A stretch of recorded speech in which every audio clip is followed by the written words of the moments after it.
Hello everyone. जैसे कि पिछली वीडियो में हमने पढ़ा प्री हिस्टोरिक पीरियड, उसको हम दो हिस्सों में डिवाइड करते हैं। एक आता है हमारा स्टोन एज और दूसरा है हमारा मेटल एज।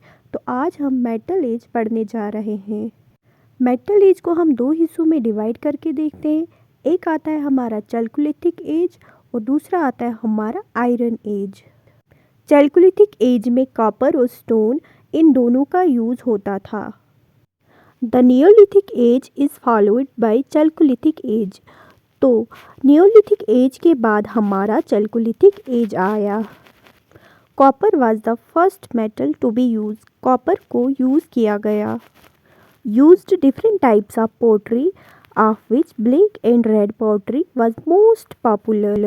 मतलब लोग जो थे वो ब्लैक और रेड कलर का पेंट करते थे मिट्टी के बर्तनों पे, वो बहुत ही ज़्यादा पॉपुलर हो गया था। विलेज इकोनॉमी, मतलब उनकी जो इकोनॉमी थी वो गांव की तरह थी। Lived in thatched houses, worship the bull, bull की पूजा करते थे, थैस्ट हाउसेस में रहते थे। फिर कुछ इम्पॉर्टेंट साइट्स आती हैं।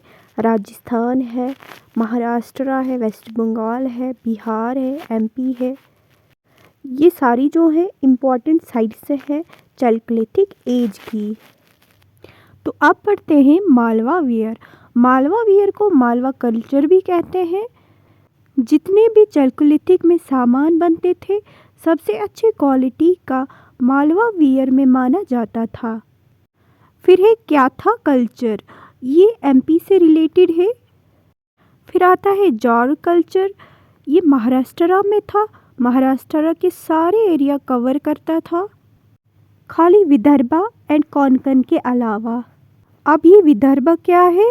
ये महाराष्ट्र में एक विलेज का नाम है। अब हम आते हैं आयरन एज पे। आयरन तो आप सब जानते हैं, लोहा। आयरन के बारे में वेदास में भी मेंशन है।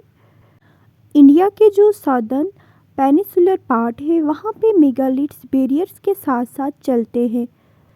मतलब जहाँ पे भी मेगालिथ बैरियर्स मिलेंगे मतलब ये आयरन एज का है।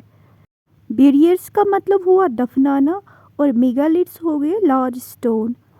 जो बैरियर्स होते थे इंसानों के, उस पर बहुत बड़े बड़े पत्थर रखे जाते थे, पत्थरों से कवर किया जाता था, उसको निशानी माना जाता है आयरन एज का।